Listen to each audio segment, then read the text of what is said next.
Good morning, everyone. You should have graph paper out, your books open to section 5.2.2, and your iPads ready. We will be using your iPads today. So first off, let me say I'm sorry I'm not there today. I had planned to be, but my daughter's sick, so I need to stay home with her. So anyway, let's go ahead and give this a try and see how this recording works for you. So we're going to look at section 5.2.2 called How Can I Make It a Perfect Square? And the method that we're learning today is a method called completing the square. I'm just going to get a little pointer here so you know what I'm talking about. Okay, let's read the instructions or the first opening paragraph together. So it says, you've learned several ways to solve quadratic equations so far in this course. It's not always possible to solve quadratic equations using the zero product property, because some quadratic equations are difficult or impossible to factor. Remember, zero product property is when we factor and set each factor equal to 0 to find out what x values work for the x-intercepts. However, you can solve equations in perfect square form, such as x plus 2 squared equals 3. And remember, to do that, we take the square root of both sides, even when the solutions are irrational. Therefore, sometimes it's helpful to change a quadratic equation from standard form into perfect square form. The method you'll investigate in this lesson is called completing the square. All right, so let's scroll down to problem 71 here. It says, solve the two equations below. Be ready to share your methods with the class. What I'd like you first to do is, of course, write this problem down. So we're on problem 5-71. We're going to talk about part A and part B.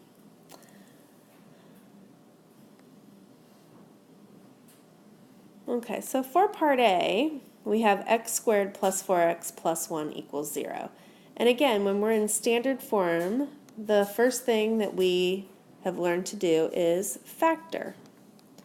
All right, I'll give you guys a moment to try to factor this equation.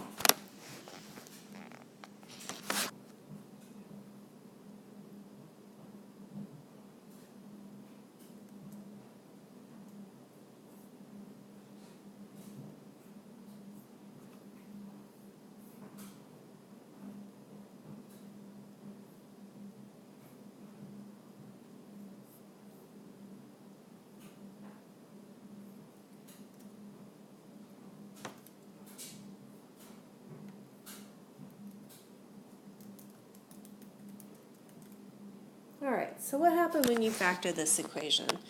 Well, I think probably what you found is that there's nothing that will multiply to 1x squared and add to 4x. So for this particular one, factoring doesn't work. What else could we do if we're trying to find the x-intercept but we can't factor? Well, what's going to happen is we're going to have an irrational number, an irrational answer potentially. And that's one that's a decimal that goes on forever and never repeats. So what I'd like you to do is go to Desmos now. Okay, so go to desmos.com and try to graph or enter this equation from part A and see what happens. I'll give you a moment to do that.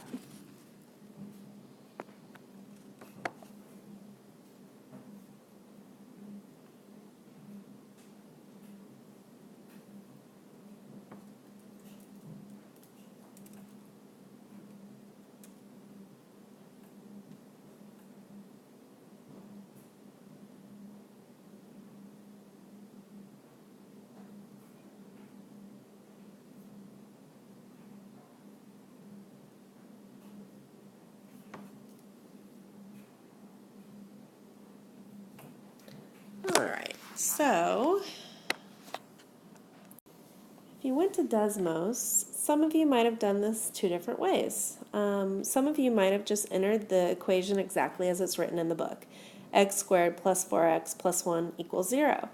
And look what it does down here. Right underneath it in this box, it says x equals negative 3.732 ... or negative 0.2679, and it keeps going on forever. Those are actually your x-intercepts. Y is equal to 0. These are your x-intercepts. Others of you might have written the equation with the y in there instead of the 0. So we're just changing the 0 and making it a y. So we have y equals x squared plus 4x plus 1. And again, because the y is 0, what we're getting are the x-intercepts. And so the x-intercepts here, negative 3.732 comma 0, negative 2.68 comma 0. All right. And what both of these are approximations of those zeros of this function, or the roots of this function, or the answers for this quadratic equation. Both of these are rounded. They just round this one to 3 decimals, where they round this one to what? 7 decimals. And it's really just a space thing. Again, these are irrational numbers. They go on forever, and they never repeat. Okay, so write those answers down. Those are your values for x. And let's talk about what to do for part B. So now we're looking at part B. And like I said before, when we have a quadratic equation in perfect square form, and perfect square form means that we have x plus a number in parentheses squared, so it's a perfect square, equals some number, and it can be any number here. So what we do, if you remember from last week, we would undo that square by taking the square root of both sides. Okay, so go ahead and write that down for me.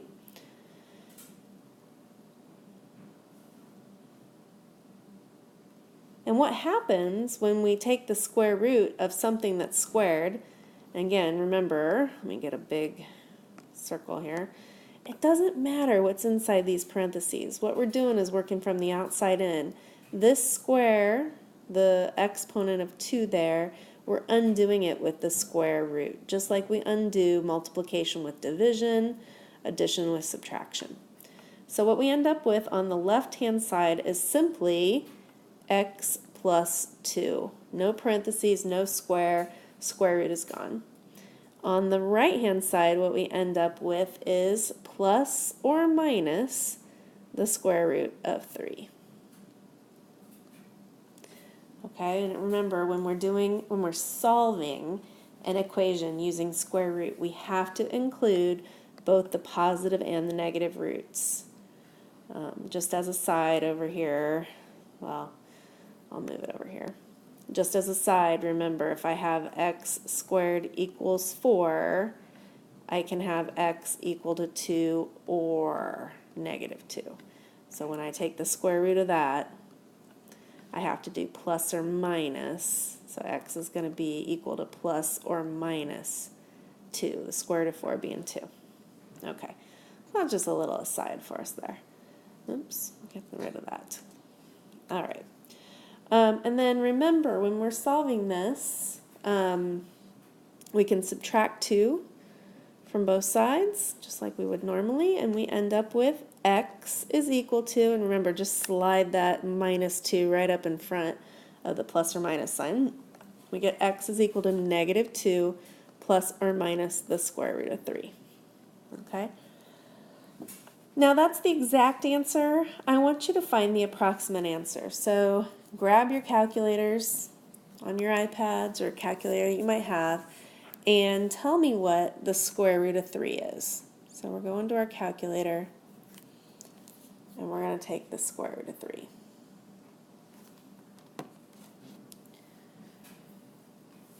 Okay, so this is when we take the square root of 3, let's just go ahead and approximate. So we're doing an approximation because the square root of 3 is irrational. You can't write down all the digits. So we're going to write x is approximately equal to negative 2 plus or minus, let's just round to 2 decimal places, 1.73 or 1 73 100ths. Okay. And then in order to get the 2 separate answers from that, we would say x is approximately equal to negative 2 plus 1.73, and x is approximately equal to negative 2 minus 1.73. All right. So what do we get when we do that? We get x is approximately equal to negative 0.28, or 27, I guess. Sorry, yeah, it's not 28, it's 27. And x is approximately equal to negative 3.73.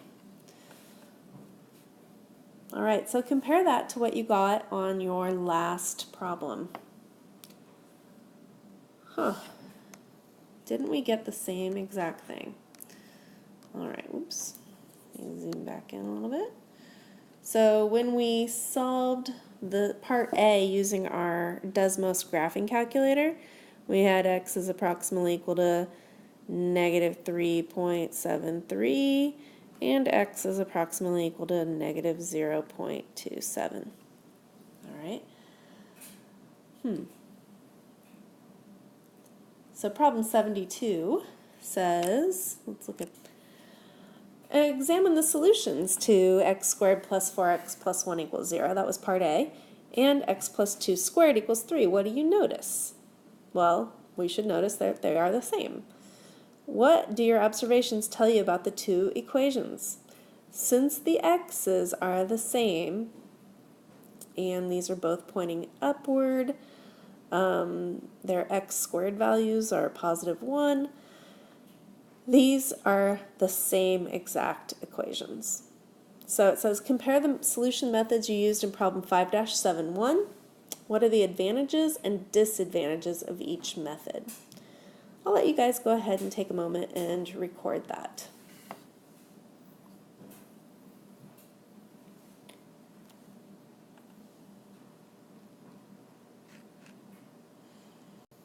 All right, so here's the heart of what we're trying to do today. We're on problem 5-73, and it's completing the square. It says, with your team, examine how the two different equations from problem 5-7-1 can be represented using algebra tiles as shown below. Then answer the questions in parts A and B. All right, let me go ahead and zoom in a little bit to this. I'm going to try and talk you through this a little bit. So if we just look at the algebra tile representations, if you notice, what we have here is not a square, right? Not a square at all. We have one x squared tile, 4x tiles, and one unit tile. If I tried to find those same ones on the second algebra tile drawing, there they are. So what's different about the right-hand side than the left-hand side? Well, what they have done is added 3 unit tiles to both sides. So over on the right here, on the left-hand representation, notice I have equals 0. And on the right one, I have equals 3 unit tiles. So I added 3 unit tiles where there were none. We added 3 unit tiles, and because this is an equality, well, if we add something to the left, we have to add it to the right. And this shows you how we can change this standard form equation into perfect square form. So what's really key here is that I've added 3 unit tiles to the left and 3 unit tiles to the right that didn't exist in the standard form representation. Now what's interesting about this, let me zoom in a little bit more here, is that now that I have a perfect square, here, I can rewrite it in factored form. And it's going to be x plus 2 squared. Let's just see how that works out. The x squared tile, if I go to the left of that, this length is x, this is a 1, and this is a 1. So this side here is x plus 2. And on the bottom, again, I have an x and another 1 and another 1. So the bottom is also x plus 2. So what I have is x plus 2 times x plus 2, or x plus 2 squared. x plus 2 squared. So that's what we're trying to go for. What we're trying to get on the left-hand side is a perfect square. So we have the same exact dimensions for the height as we do the base of this square. And in order to do that, for some of these equations, not all of them, but if they're already a perfect square, fantastic. But if something is not a perfect square or not factorable, we're adding unit tiles to it. And we have to add it to both the left-hand side of the equation and the right. Okay. So if you want to say in part A, what can be done to the equation that will result in the equation x plus 2 squared equals 3, what we're doing is we're adding 3 unit tiles to the left side of it and to the right.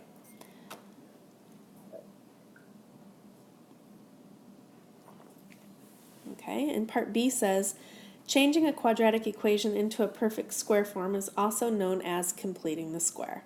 Why is this name appropriate? Go ahead and answer that question in your own words.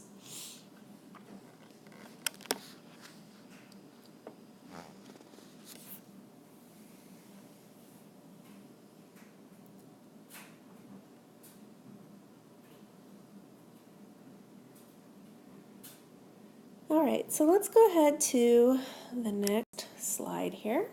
All right, so we have now 2 new problems to do. It says use what you learned in problem 5-73 to rewrite the quadratic equations below in perfect square form. Then solve the resulting quadratic equations, record your work, and write your answers in both exact and approximate forms. I'm going to go ahead and do these 2 with you, and then you're going to have some to do on your own. All right, so problem 5-74, part A. Let me zoom in. So this is nice. They've already set up the algebra tiles for us. I'd like it if you copy down the algebra tiles, the equals 0, and the equation underneath and the equals 0. I'll give you a moment to do that.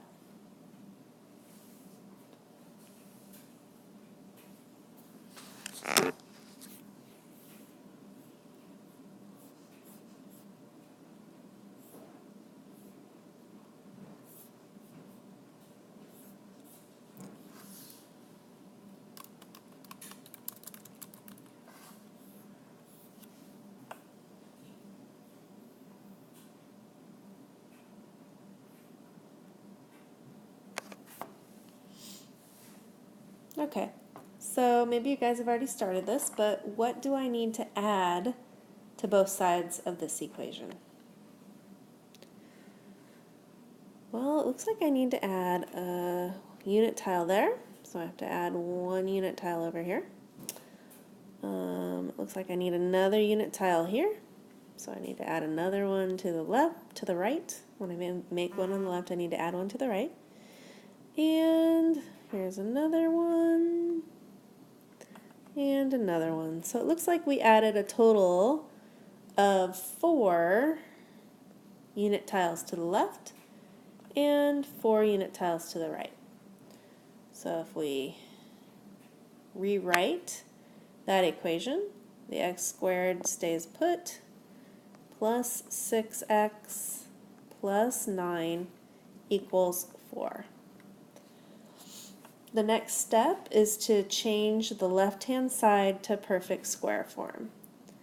Now you could either factor this, or you could just look at your new square that we have for algebra tiles and go, okay, this is x plus 3, and this is x plus 3.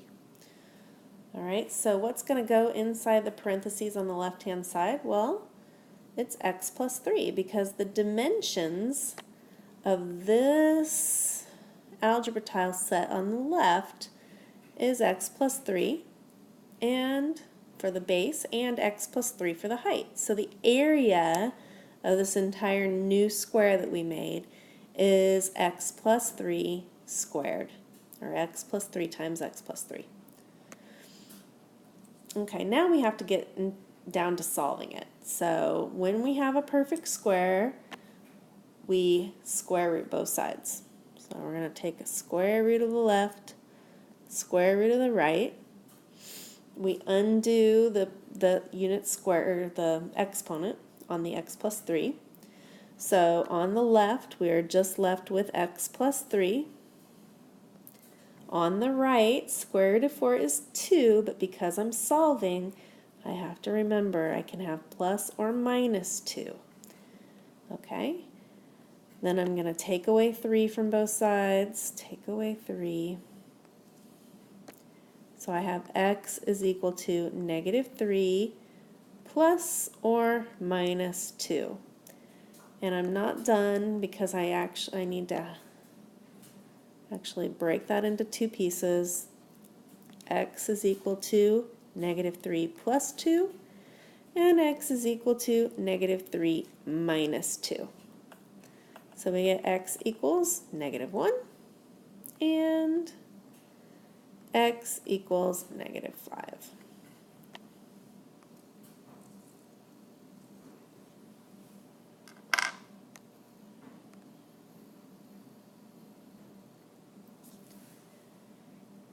All right, I could plug these in and check and make sure that they work. So let me just talk it through. If I plug in negative 1 here, negative 1 squared is 1, plus, this would be negative 6. So negative 1 plus negative 6, negative 5, plus 5 is 0. So negative 1 works.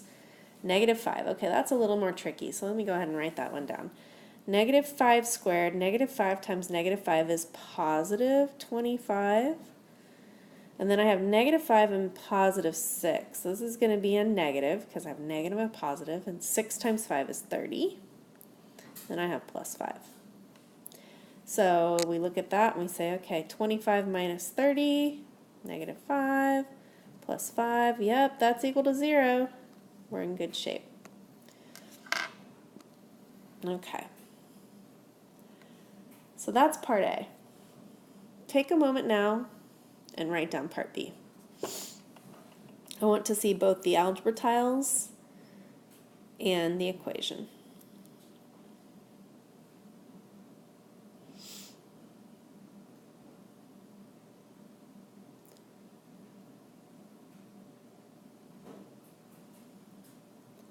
All right, you might remember from last year that these empty algebra tiles are negatives. Notice that's a negative 5 here. So these empty ones are negatives. The non-shaded blocks, I guess is what I should call them. These are negative ones, so for a total of negative 5. The trick that I like to do here is move them to the other side. And remember, we don't just move them to the other side. We have to pair them with a positive. Pair them with a positive. Pair them with a positive. Pair with a positive. Pair with a positive. So on the left, I've added 5. Let me just draw it like this. 1, 2, 3, 4. I've added 5 positives unit squares. Or if we just look at our equation down here without the algebra tiles, what we're doing is we're adding 5 to both sides of our equation. So right now we have x squared plus 2x, and we've moved all those other unit tiles over to the side. Okay?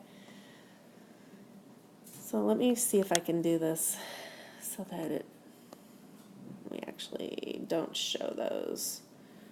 I need to have, all right.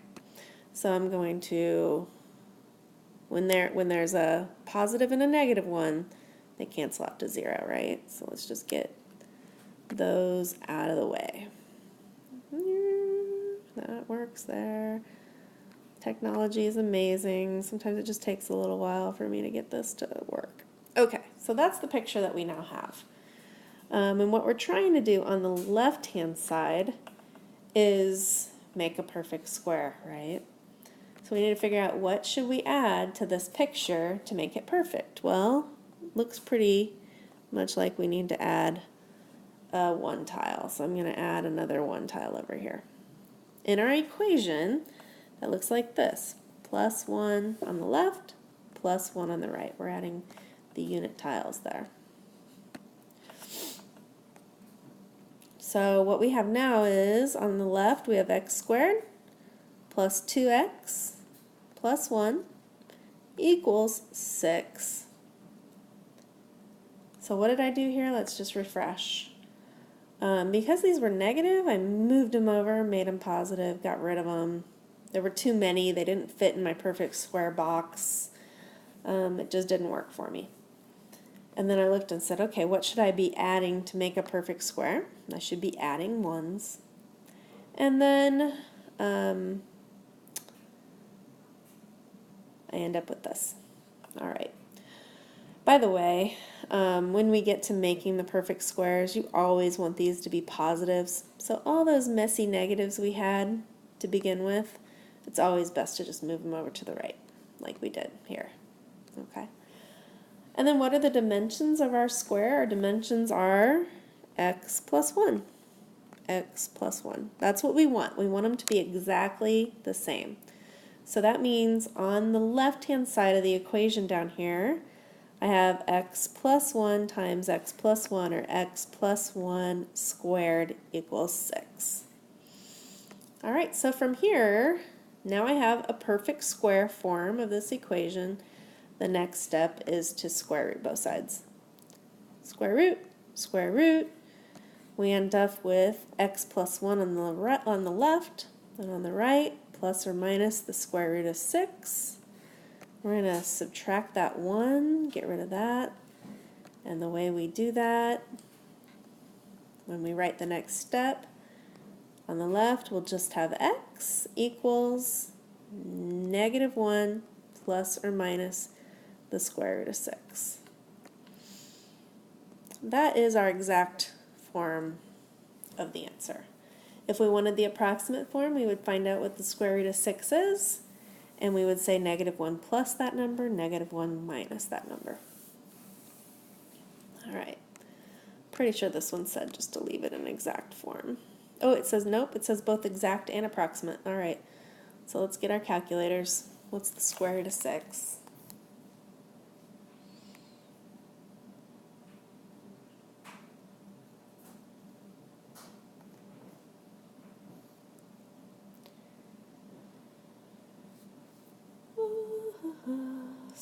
Square root, I got 2.45. All right, so the square root of 6 is approximately 2.45. So x is equal to negative 1 plus 2.45. And x is equal to negative 1 minus 2.45. All right, oops, that's a decimal there. Okay, so here x is equal to negative 3 and 45 100ths. And over here we should have, let's see, really just subtracting 1 from 2.45. So 1 and 45 100ths, 1.45.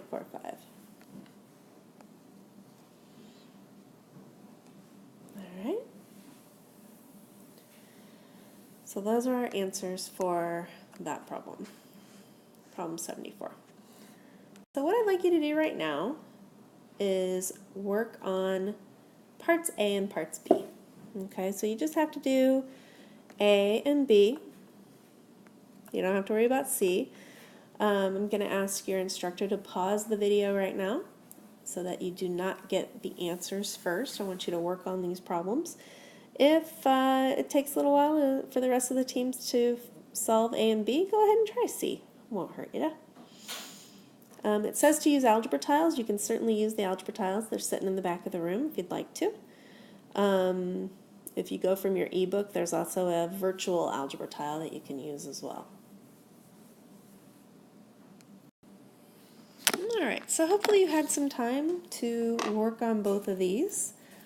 I'll go ahead and do this just without the algebra tiles. So, like I said before, I'm going to add the 5, get rid of those negatives to both sides. We get x squared, plus 4x equals 5. Yeah, you know, I'll go ahead and put my algebra tiles right here. What the heck? Okay, I'm going to just draw them. X squared. 4x. I'm splitting them up. I'm going to put 2 of those here and 2 of those here. And that's equal to 5. And what do I have to add?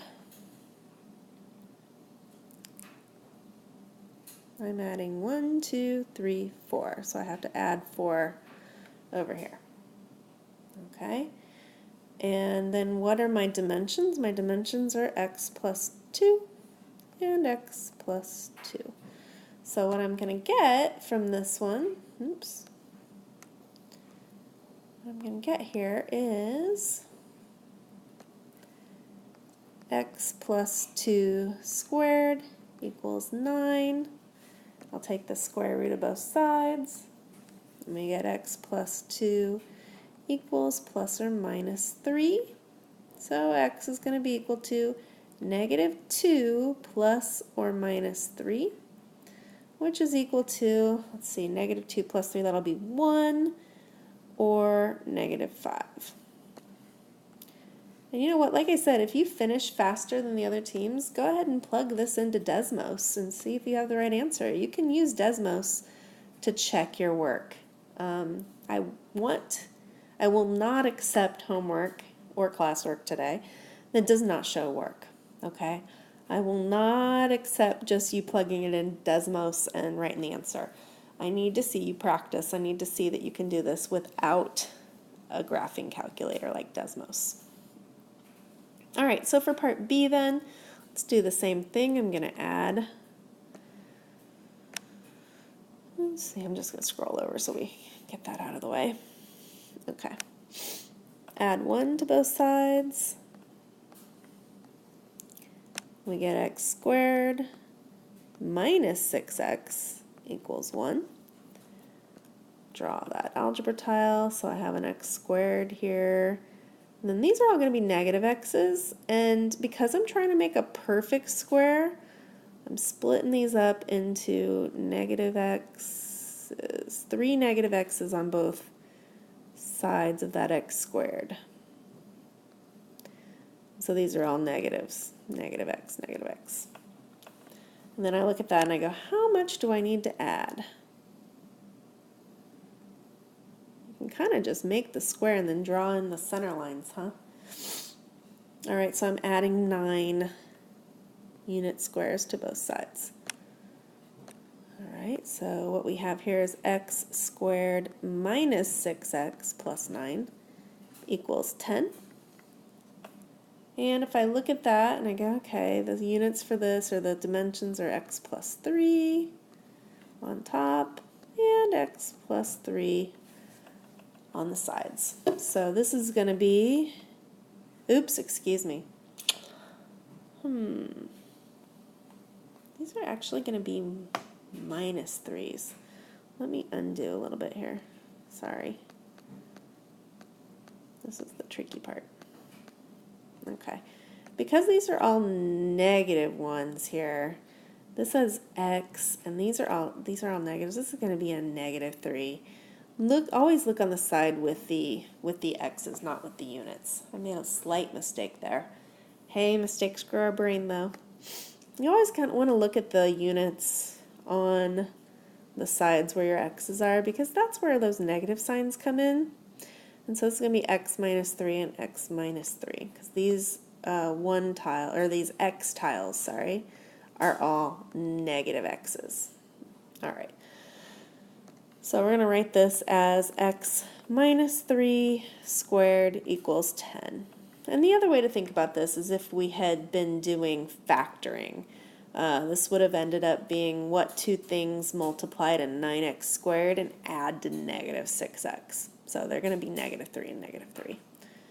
Okay, so let's take the square root of both sides here, and we get x minus 3 equals plus or minus the square root of 10. And if we add 3 to both sides, that gives us x equals 3 plus or minus the square root of 10. That's our exact answer. Woohoo. Now we're going to grab our calculators and say, what is the square root of 10?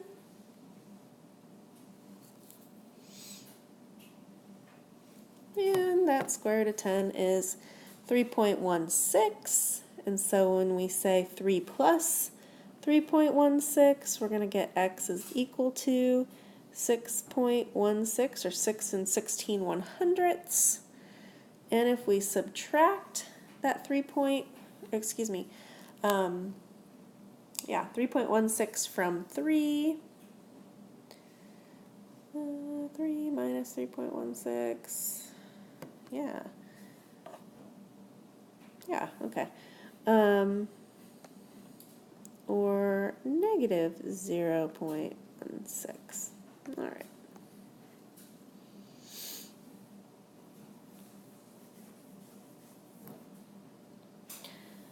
All right, so those are the exact and the approximate forms. All right, so that's it for that first section.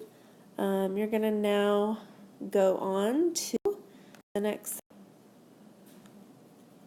All right, on this page, we're gonna I'm gonna ask you guys to go ahead and take some notes here. There is plain yellow paper in the back of the room, not the normal graph paper that we typically use, but go ahead and take notes on that plain yellow paper about the perfect square form of a quadratic. So this is unit 5.2.2. Your title is going to be perfect square form of a quadratic, and I'd like you to paraphrase it. So in your own words, I would like you to go ahead and draw a diagram with algebra tiles like this.